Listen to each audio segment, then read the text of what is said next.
તો ગાઈઝ આપણા બાઇકના બંને સ્પ્રોકેટ મતલબ ખુલી ગયા છે. હવે આ બંને સ્પ્રોકેટમાંથી ઓઇલ સીલ નીકાળશે. ઓલા સ્પ્રોકેટમાંથી અત્યારે હાલ ઓઇલ સીલ નીકળશે. જે આપણું મેન સ્પ્રોકેટ લીક હતું એમાંથી પહેલાં નીકાળશે અને જોઈ શકે ટુ ઓઇલ નીકળે છે બરોબર. તો ગાઈઝ આ છે બાઇકનું ઓઇલ સીલ ખુલી રહ્યું છે અત્યારે હાલ, જે આપણું મેન સ્પ્રોકેટ લીક હતું એનું. તો જોઈએ અંદરથી કેવું નીકળે ઓઇલ સીલ. ખરાબ તો હશે મને લાગી રહ્યું છે, તૂટી ગઈ છે પૂરેપૂરી. હા, આખી તૂટી ગઈ છે ઓઇલ સીલ. બીજા સ્પ્રોકેટનું બી ખોલી રહ્યા છે એમ જ.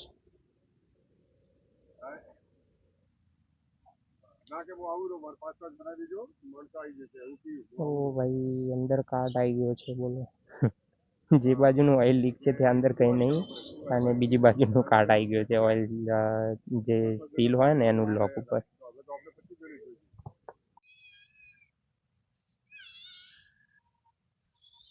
તો ગાઈઝ ખોલવા મતલબ તકલીફ તો પડે બહુ બધી.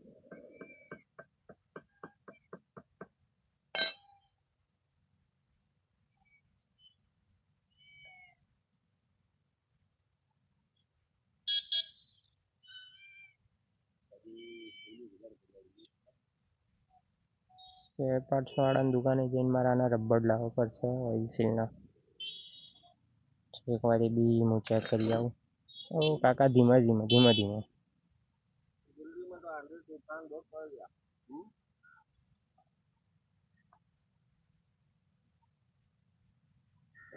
જો ભાઈ કેટલી તાકાત કરવી પડે તો બી ખુલતું નથી. આની જગ્યાએ કોઈ પ્લેટિના સ્પ્લેન્ડર કે એવું કોઈ બાઇક હોય પેશન વેશન તો આરામથી ખુલી જાય આની ઓઇલ સીલ. બરોબર. તો આખી ઓઇલ સીલ મતલબ એકદમ ખરાબ થઈ ગઈ છે. સ્પ્રોકેટ આખું બહાર આવી ગયું. આથી એની સીલ જે નીકળી ગઈ છે. હવે આ સ્પ્રોકેટની બી સીલ નીકાળશે, જેમાં એમાં કાટ આવી ગયો છે. તો આને બી ખોલવી થોડીક કાઠી પડશે. જોઈએ કાકા કઈ રીતે ખોલે. બાકી સ્પ્રોકેટ મસ્ત છે બાઈકનું, જમ્પ મસ્ત આવે બાઈકનું. ટાયરને એકવાર સીધું કરી લેવું પડશે. સેન્સર જોઈ લો ગાઈસ, આ ઓઇલ નીકળ્યું પહેલા સ્પ્રોકેટમાંથી જે લીક હતું એમાંથી હવે નીકળશે, જેમાં ઓઇલ છે જ નહીં. સહેજ બી ઓઇલ નથી આમાં. આટલું જ ઓઇલ નીકળ્યું જોઈ લો ગાઈસ. આની જગ્યાએ ઓઇલ આથી બે ગણું નીકળે બંને સ્પ્રોકેટમાંથી, જો ઓઇલ કમ્પ્લીટ હોય, ઓઇલ સીલ લીક ના થાય. બરોબર. જો આપણે ભરીને પછી નીકળશું અહીંયાથી, અને તમને પછી બાઇકનું સસ્પેન્સર બતાવીશું કેવું થઈ રહ્યું છે. બરોબર. તો ગાઈસ બાઇકના ફ્રન્ટ સ્પ્રોકેટમાંથી ઓઇલ બધું બહાર આવી ગયું છે, ઓઇલ થઈ ગઈ છે. અને કેટલા આવ્યા નહીં હા.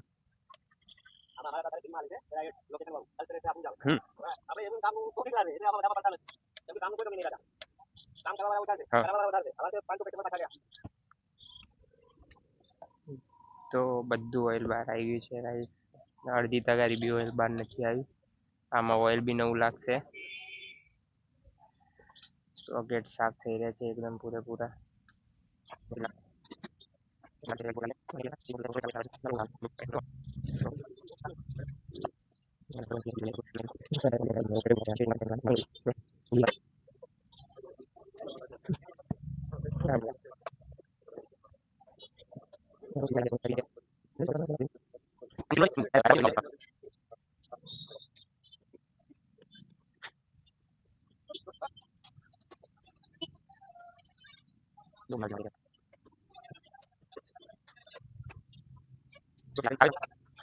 ગાઈસ મતલબ સ્પ્રોકેટમાં ઓઇલ લીક થઈ ગયું હતું આગળનું, તો ડિસ્ક બ્રેક બી આપણી સરખી નથી લાગતી. તો આ બધું સાફ થઈ જશે એના પછી બ્રેકને એવું કમ્પ્લીટ લાગતું થઈ જશે.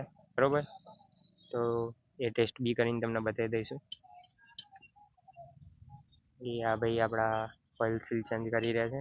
પેલા ભાઈ એ બીજા ભાઈ છે તેમની એક્ટિવા સરખી કરી રહ્યા બીજા. ઓઇલ સીલ તો ચેન્જ થઈ ગઈ છે. એક સ્પ્રોકેટમાં નવી ઓઇલ સીલ નાખી દીધી, બીજા સ્પ્રોકેટમાં અત્યારે હાલ નાખી રહ્યા છે. બેઝિકલી બધા ખોલીને ઓઇલ સીલ ચેન્જ કરતા હોય, પૂરેપૂરી સ્પ્રિંગ બહાર કાઢીને સ્પ્રિંગ ધોવે, પછી સ્પ્રિંગમાં ઓઇલ વાળી કરે, પછી ઉપરથી ઓઇલ રેડતા હોય છે. અહીંયા ડાયરેક્ટ કરી દીધું, ખબર નહીં કઈ રીતે કર્યું, બટ જોઈએ કઈ રીતે થાય છે. મને ખબર નથી બહુ એટલું બધું, તો બી જોઈએ આગળ જઈને કઈ રીતે થઈ રહ્યું છે. બરોબર, આ છે સીલના પેકેજ જે સાફ કરવાના છે. બરોબર, આના ઉપર બહુ કચરો જામી ગયેલો છે. તો ઓઇલ સીલ ચેન્જ થઈ ગઈ છે અને પેટ્રોલથી સાફ કરીને ઉપરનું રબર નાખી રહ્યા છે પાછું રિટર્ન. બધું પૈસા નથી જે બધું ઓઇલ થોડું હશે એ કાઢવા નાખી છે નીકળશે પછી નવો ઓઇલ નાખશે. બરાબર, તો એ એક સકર કમ્પ્લીટ થઈ બીજી સકર કમ્પ્લીટ થઈ ગઈ છે એવી ઓઇલ સીલ આવી આપણી. બરાબર, સ્વિંગ વાળી આવે ઓઇલ સ્વિંગ આવે તો ફોકસ વાળી કરી ઓઇલ સીલ ચેન્જ કરીને સ્પ્રોકેટ સાફ કરવા માટે અંદરથી પેટ્રોલ નીકાળી રહ્યા છે. તો મતલબ આજે આપણે 600 રૂપિયા ઓઇલ સીલના, 700 રૂપિયા અને પેટ્રોલ બીજું 300-400નું કહીશું. બરોબર, એટલે આજે 1000 રૂપિયા તો ઉડી ગયા. એક જોડે જો કે યામાના શોરૂમમાં અમે ગયા હતા પૂછવા, તો અમને એક સ્પ્રોકેટ ચેન્જ કર્યાના 1200 રૂપિયા કીધા હતા. અહીંયા બી સેમ ટુ સેમ, પણ અહીંયા એક સાથે મેં બે સ્પ્રોકેટ ચેન્જ કરી લીધા છે. આ જ વસ્તુ યામાના શોરૂમ વાળા બી કરે, આનાથી કોઈ મતલબ એટલો ઝાઝો ફરક પડતો નથી. બરોબર, કારણ કે અંદર પેટ્રોલ પંપ સુધી જાય તો પેટ્રોલ રવા દેજો. કેમ કે હું રાત્રે જોબ પર જઈને આવ્યો હતો તો ડાયરેક્ટ આવી ગયો હતો. પેટ્રોલ મેં રેડાવ્યું નહોતું કારણ કે સવારે મારે ઘરે જવાનું હતું. તો મતલબ ફ્રેન્ડના રૂમ ઉપર હતો તો મેં હજુ પેટ્રોલ રેડાવ્યું નથી, ડાયરેક્ટ અહીં આવ્યો છું. બાઇક રિઝર્વમાં છે ઓલરેડી. તો નજીકમાં તો એક કોઈ પેટ્રોલ પંપ દેખાઈ નહીં રહ્યો.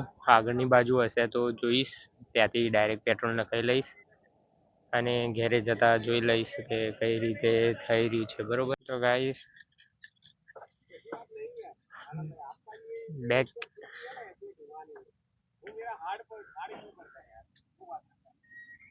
જો ગાઈસ કેટલું ખરાબ ઓઇલ નીકળે છે. પેટ્રોલથી સાફ કર્યું છે અમને, એ પર ચેક કરી લેશે કઈ રીતે.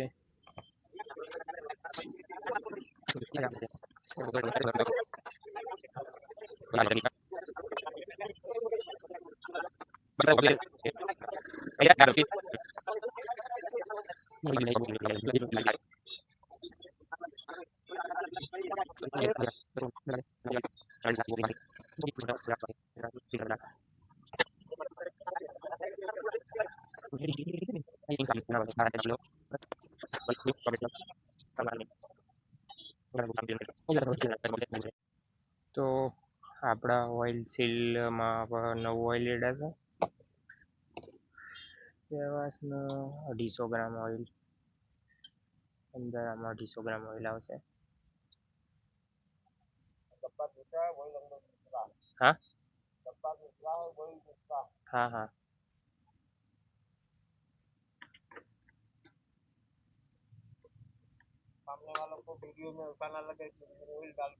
ના ના, ગ્રેડ કયો આવે આ ઓઇલ નો?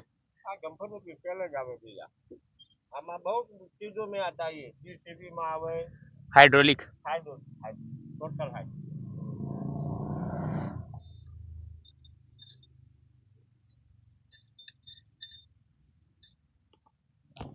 તો ગાઈઝ મતલબ હા બેઝિકલી હાઇડ્રોલિક ઓઇલ આવે.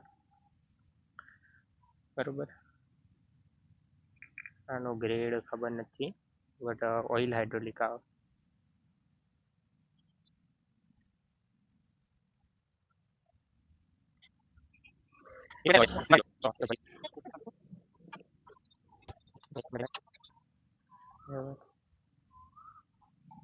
પાઇપ નાખ્યા પછી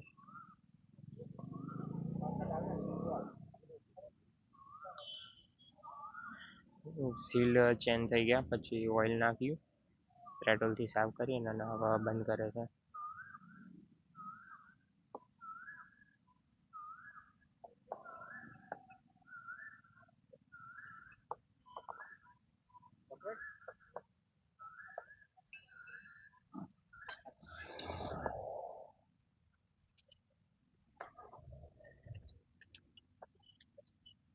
તો સ્પ્રોકેટ અંદર આપણા હેડના અંદર પાછા ઇન્સ્ટોલ થઈ ગયા છે બંને સ્પ્રોકેટ.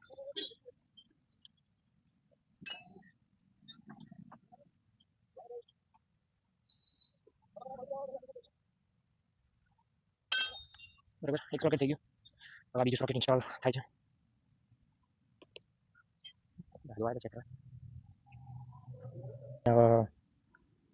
બ્રેક ઇન્સ્ટોલ થશે બાઇકના આગળની. બ્રેક ઇન્સ્ટોલ થઈ ગયા પછી બાઇક આપણી રેડી થઈ જશે ગાઈસ. તો લગભગ 1.5 કલાક જેવું થયું છે. બાઇકના આગળના સ્પ્રોકેટ વીક થયેલા છે ઠીક કરવામાં, વધારે ટાઈમ નથી ગયો. શું તમારા ગાંધીનગરમાં રહેતા કોઈ પણ મિત્રને આવું કોઈ યામાહાનું કોઈ બાઇક હોય, યા જીક્સર હોય, યા બુલેટ હોય, તો બુલેટનો તો આપણે આ બાજુ પાછળના એરિયામાં જ છે, સ્પેશિયલ બુલેટ માટેનું છે. બાકી જીક્સર, યામાહા જે 32 mm સ્પ્રોકેટ આવે છે, જે બધા એમની ઓઇલ સીલ ચેન્જ કરી હોય તો આપણે અહીં થઈ જશે. એમની દુકાન ત્યાં સામે છે, ત્યાં ક્રેસ્ટોલ લખેલું છે, ત્યાં છે. અને એ ચેન્જ અહીંયા કરે છે કારણ કે ત્યાં તાપ હોય.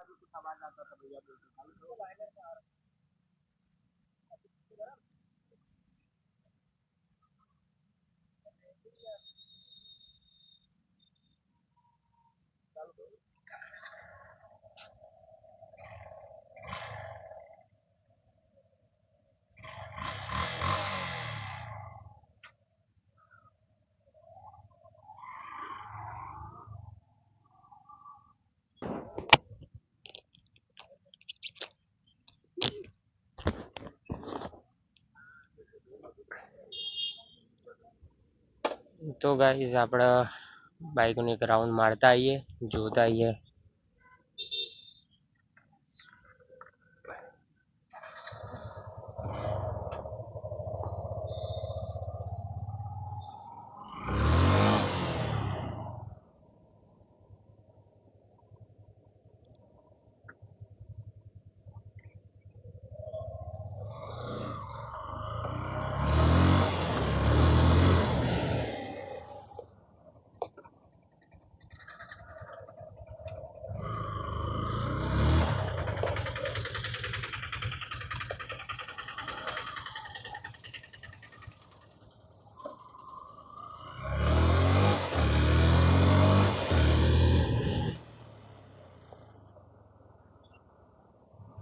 બ્રેક લાગવામાં આટલી બધી વાર કેમ લાગે છે એ ખબર નથી પડતી ગાઈસ. બાકી તો જમ્પર તો રેડી થઈ ગયા છે. આ એક બાજુનું કેમ લાગે? સ્ટીરિંગ એક બાજુનું લાગે છે આના લીધે. ના, સ્ટીરિંગ એક બાજુનું લાગી રહ્યું છે.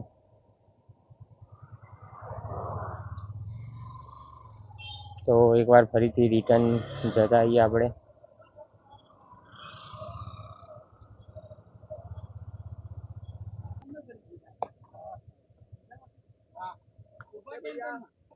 અવાજ કેમ આવે આગળથી?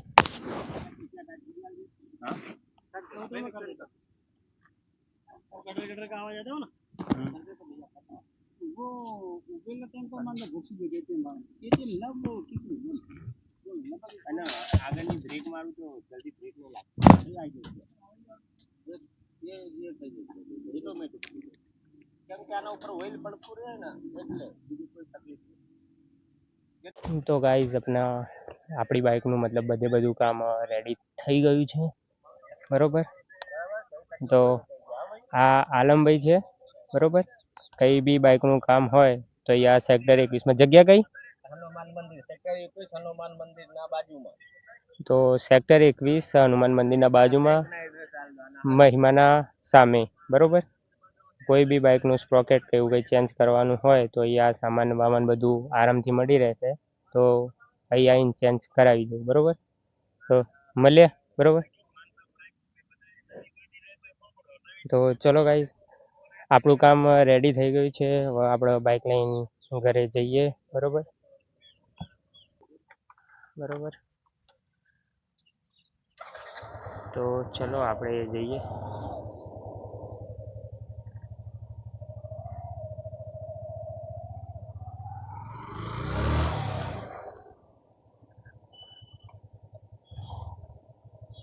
બાઇકની સ્પીડ ને એવું તો બરોબર છે.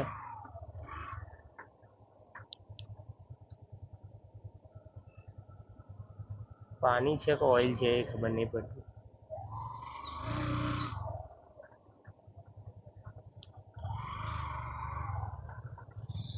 આ જે અવાજ આવી રહ્યો છે એ બેરિંગનો આવી રહ્યો છે એવું કીધું અમને. તો હવે આપણે 21માંથી તો બહાર નીકળવાનું છે. તો ગાઈસ જગ્યા જોઈ લેજો. આયરી હનુમાન દાદાનું મંદિર. તમારે કોઈને બાઇક સર્વિસ કરાવી હોય તો આરામથી આવજો. ટાઈમ ટુ ટાઈમ તમને બાઇક સર્વિસ કરીને બી આપી દેશે અને તમારી હાજરીમાં જ સર્વિસ કરશે, એટલે તમને કંઈ વાંધો બી નહીં આવે.